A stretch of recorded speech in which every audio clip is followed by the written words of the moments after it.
l'audience, veuillez donner le numéro de l'affaire. La greffière, bonjour, Monsieur le Président, affaire IT 0372S, le procureur contre Milan Babic.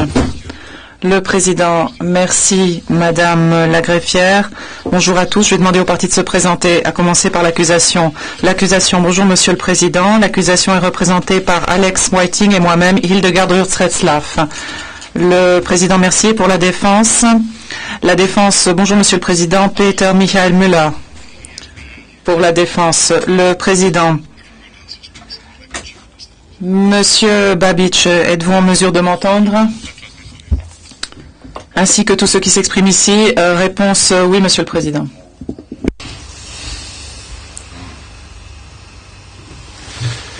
Thank you, Mr. Babic. The trial chamber is sitting. Le Président, merci, Monsieur Babic. L'audience d'aujourd'hui est consacrée au prononcé du jugement portant condamnation de Milan Babic. Ce qui suit est un simple résumé du jugement écrit et n'en fait pas partie. Le jugement écrit sera mis à la disposition des parties et du public à la fin de l'audience. I will now briefly set out the contexts. Nous allons brièvement exposer le contexte et les faits de l'espèce, ainsi que les facteurs dont la Chambre de première instance a tenu compte pour fixer la peine.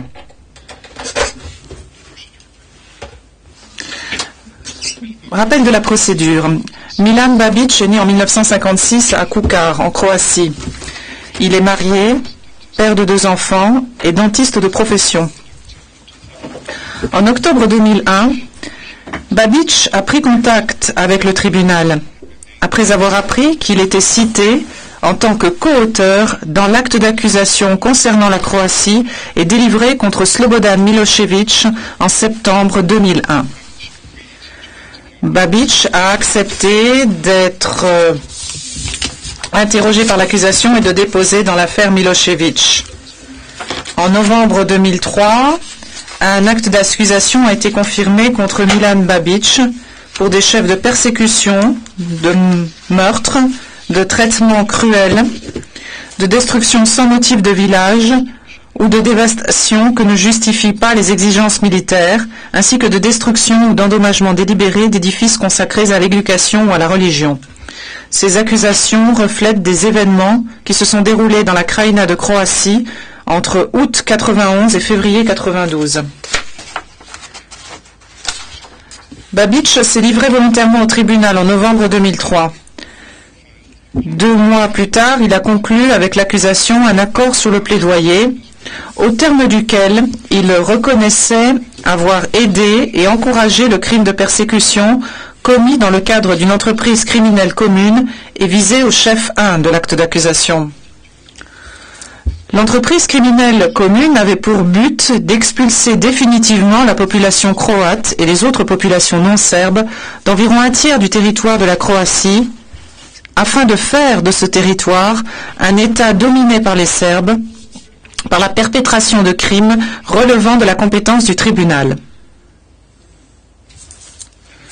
En échange de son plaidoyer de culpabilité et de la poursuite de sa coopération, l'accusation s'engageait à recommander une peine d'emprisonnement de 11 ans au plus contre Babic.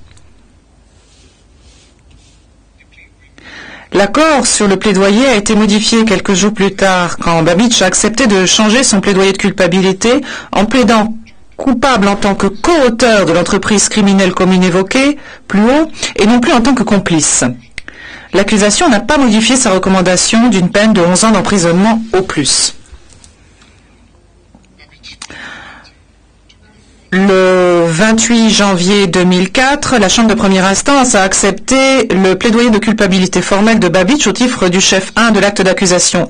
Les autres chefs ont été retirés de l'acte d'accusation avec l'aval de la Chambre de première instance. J'en viens maintenant aux faits incriminés relatifs au plaidoyer de culpabilité.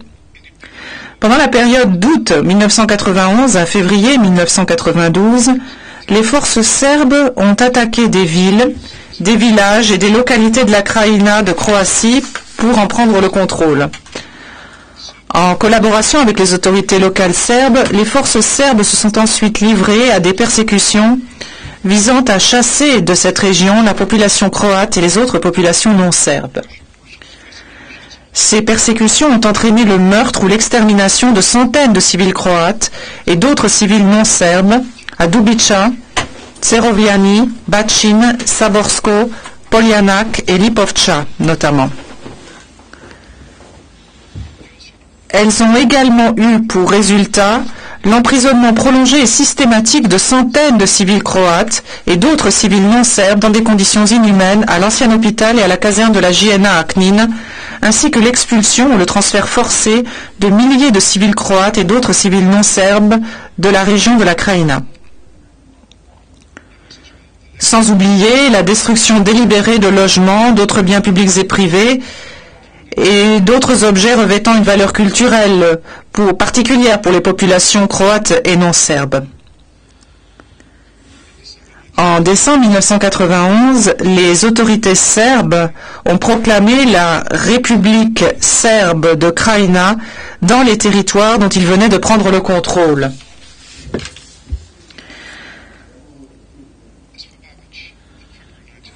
En février 1990, Babić était quant à lui devenu une personnalité politique influente du Parti démocratique serbe, le SDS, en Croatie. Il exerçait des fonctions de premier plan au comité municipal du SDS à Knin. En juillet 1990, il a été nommé président du Conseil national serbe. En février 1991, il a commencé à prôner la création d'un État serbe indépendant dans la région autonome serbe de la Krajina. Puis, en avril 1991, Babić a été élu président du conseil exécutif de la région autoproclamée, avant de devenir le président de son administration au gouvernement en mai 1991. Au cours de l'été de cette même année, Babić a pris les fonctions de commandant en chef des forces armées de la région autoproclamée. Enfin, en décembre 1991, il est devenu président de la République serbe de Krajina. Autrement dit, pendant toute la période concernée, il était l'un des dirigeants politiques serbes les plus en vue et les plus influents de la région. Babić a reconnu qu'entre août 1991 et février 1992, il avait contribué à la persécution des populations croates et non serbes de la manière suivante.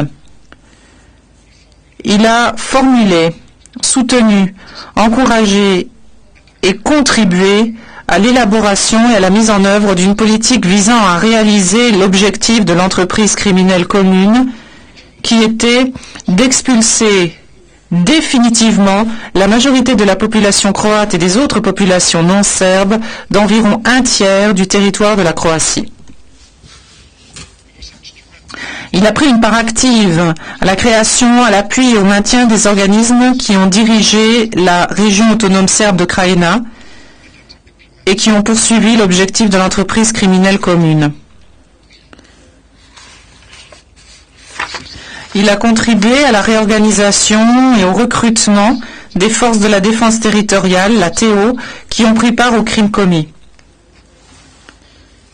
Il a collaboré avec le chef de la police de Martić, dont il reconnaît qu'elle a été impliquée dans la perpétration de crimes. Il a contribué au soutien financier, matériel, logistique et politique nécessaire à la prise de contrôle de territoires par la force armée.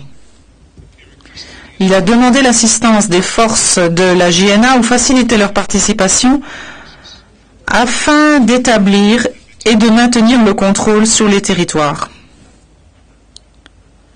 Il a tenu des propos de nature à attiser les sentiments d'hostilité ethnique lors de manifestations publiques et face aux médias, une propagande qui a favorisé le déferlement de la violence contre les populations croates et non serbes. Enfin, il a encouragé et favorisé l'acquisition d'armes et leur distribution aux Serbes afin de soutenir la campagne de persécution. Babić a reconnu avoir sciemment et délibérément pris part à la campagne de persécution. Il avait connaissance de la perpétration des crimes énumérés dans l'acte d'accusation, tels que les mauvais traitements dans les prisons, les expulsions, le transfert forcé et la destruction de biens.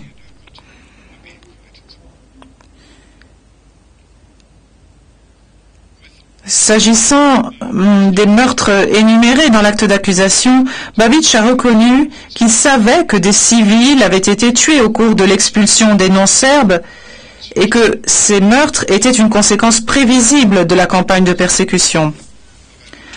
Il a cependant maintenu qu'il n'avait pas connaissance des crimes individuels figurant dans l'acte d'accusation. Babich a de plus reconnu que le crime de persécution s'inscrivait dans le cadre d'une entreprise criminelle commune à laquelle il avait contribué de manière substantielle en tant que co-auteur.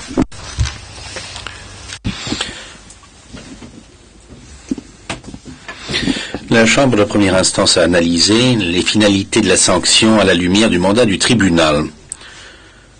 Ainsi qu'il ressort de la jurisprudence, la rétribution, la dissuasion et la réinsertion ont été considérées comme les fonctions à prendre en compte pour le châtiment des auteurs de crimes internationaux.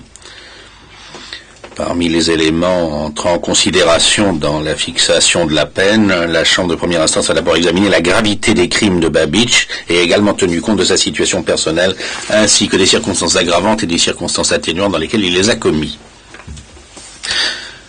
Babich ne nie pas la gravité des crimes commis. Pratiquement toute la population croate et non serbe a été expulsée de la région en question, qu'elle ait été transférée de force ou qu'elle ait été amenée à prendre la fuite par crainte d'une attaque imminente. Plus de 200 civils, comprenant des femmes et des personnes âgées, ont été tués et plusieurs centaines de civils ont été emprisonnés et maintenus en détention dans des conditions inhumaines. Ces crimes ont été caractérisés par la brutalité et la sauvagerie avec laquelle ils ont été commis et ont eu des conséquences graves pour les victimes et leurs familles. Les souffrances que celles-ci continuent à endurer demeurent importantes.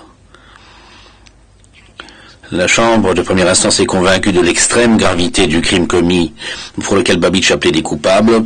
Toute personne qui participe à un crime d'une telle gravité doit s'attendre à une peine d'une sévérité qui soit à la mesure du crime commis.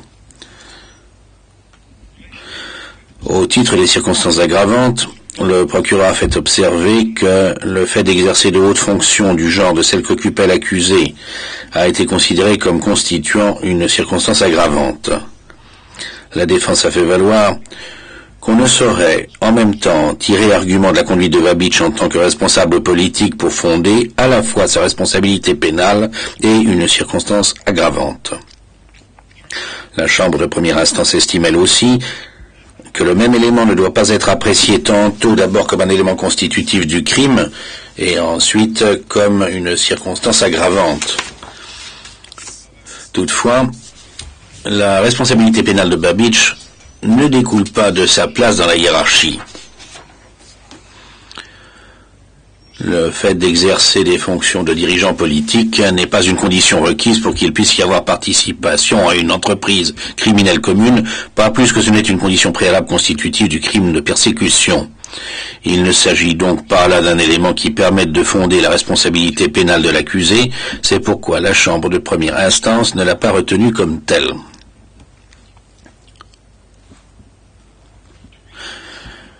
Deux motifs conduisent à considérer que le fait que Babich assumait de hautes fonctions doit effectivement être pris en compte et donner lieu à une peine plus lourde. Premièrement, en tant que dirigeant politique de la région, il a procuré des ressources en vue de favoriser l'entreprise criminelle commune et par ses discours et l'utilisation qu'il a faite des médias, a préparé le terrain pour que la population serbe accepte que les objectifs qui étaient les siens pouvaient être atteints par des actes de persécution. Deuxièmement, la part prise par Babich, compte tenu des fonctions qu'il exerçait, a progressivement pris de l'ampleur. En laissant se prolonger la campagne de persécution, il en a accru les conséquences. La Chambre de première instance conclut donc que le fait que Babich ait occupé et conservé de hautes fonctions politiques pendant toute la période correspondant au crime de persécution est à retenir comme une circonstance aggravante. Quant aux circonstances atténuantes, les parties ont soutenu qu'il y avait lieu de tenir compte en l'espèce des circonstances atténuantes suivantes. Le fait que Babich a apporté une coopération substantielle et continue au procureur, le fait qu'il s'est volontairement présenté devant le tribunal pour être jugé, le fait qu'il a plaidé coupable et qu'il a reconnu sa responsabilité, le fait qu'il a exprimé des remords. La défense fait valoir en outre que le comportement de Babich après le crime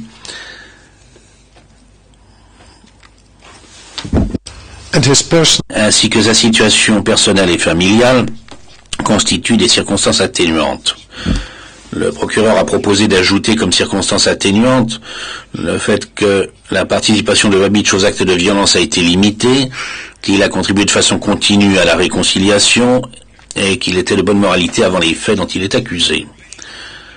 Quant au fait que Babich a reconnu sa culpabilité, la Chambre de première instance est convaincue, par les divers motifs qu'elle énonce dans son jugement, qu'il échait de retenir ce fait comme une circonstance atténuante importante. En outre, la Chambre de première instance a tenu compte de la coopération durable que Babich a apportée au procureur, apparemment au risque de mettre sa propre sécurité et celle de sa famille en grand danger. La Chambre de première instance retient aussi comme atténuante la circonstance que Babich s'est volontairement livré au tribunal. La question de savoir s'il y a lieu de retenir comme circonstance atténuante le fait que Babich n'aurait pris part que de façon limitée au crime dont il est accusé est sans objet, au motif que la Chambre de première instance ne considère pas que le rôle de Babich dans l'entreprise criminelle commune a été aussi limité que le suggèrent les parties. Il est vrai que Babich n'a pas été le principal instigateur de la campagne de persécution, mais la Chambre de première instance rappellera qu'il a choisi de rester au pouvoir et qu'il a apporté un appui significatif aux auteurs de persécutions contre des civils non serbes, notamment en étant de ceux qui ont fourni l'appui financier, matériel, logistique et politique nécessaire à l'annexion militaire de territoires situés dans la Krajina de Croatie. En tenant des propos de nature à attiser les sentiments d'hostilité ethnique, ainsi qu'en encourageant et en favorisant l'acquisition d'armes et leur distribution aux forces qui commettaient les crimes en question. Quant à la question du remords, la Chambre de première instance est convaincue que le remords exprimé par Babich est sincère et constitue une circonstance atténuante. Par les motifs énoncés dans son jugement, la Chambre a également accordé un certain poids en tant que circonstance atténuante à la situation personnelle et à la situation familiale de Babich. En revanche, la Chambre de première instance ne saurait accueillir le moyen selon lequel la moralité de Babich avant les événements qui ont eu lieu en Croatie justifie en quoi que ce soit une diminution de la peine. Les crimes commis pendant le conflit armé en ex-Yougoslavie ont pour la plupart été perpétrés par des citoyens ordinaires. Il n'y a rien d'exceptionnel concernant la moralité de Babich qui justifie que l'on y accorde une attention particulière. Quant au comportement de Babich après le crime, la Chambre de première instance n'est pas convaincue que Babich a pris des mesures pour atténuer, si possible, les souffrances des victimes. Il a effectivement coopéré avec le procureur et a reconnu sa responsabilité, mais ce sont là des facteurs que la Chambre a déjà pris en considération. En conclusion, la Chambre de première instance constate que Babich était une personnalité politique de la région qui a cherché à promouvoir ce qu'il considérait comme étant les intérêts de son peuple au détriment de Croates et d'autres non-serbes par la perpétration de graves crimes en commettant de graves violations au droit international humanitaire. Non seulement il ne s'est pas opposé à ce que soient commises des injustices, mais il a participé à une entreprise criminelle commune. En reconnaissant sa culpabilité par rapport au conflit armé qui s'est déroulé en Krajina de 1991 à 1992, Babich a fait preuve d'un certain courage. La Chambre de première instance n'est néanmoins pas convaincue qu'il ait toujours reconnu toute l'importance du rôle qu'il a joué en Croatie au cours de la période considérée. La Chambre de première instance estime que la recommandation du procureur tendant à ce que lui soit infligée une peine d'un maximum de 11 ans d'emprisonnement ne satisfait pas aux objectifs de la répression, non plus qu'aux exigences de la justice. Monsieur Babich, veuillez vous lever.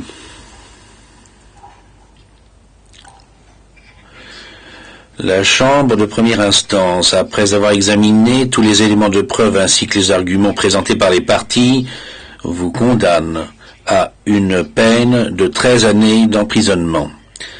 La période de 211 jours que vous avez passé en détention jusque-là, y compris la date du présent jugement, sera décomptée de la durée de votre peine. Vous resterez sous la garde du tribunal jusqu'à ce qu'aient été arrêtées les dispositions nécessaires à votre transfert vers l'État dans lequel vous purgerez votre peine. L'audience est levée.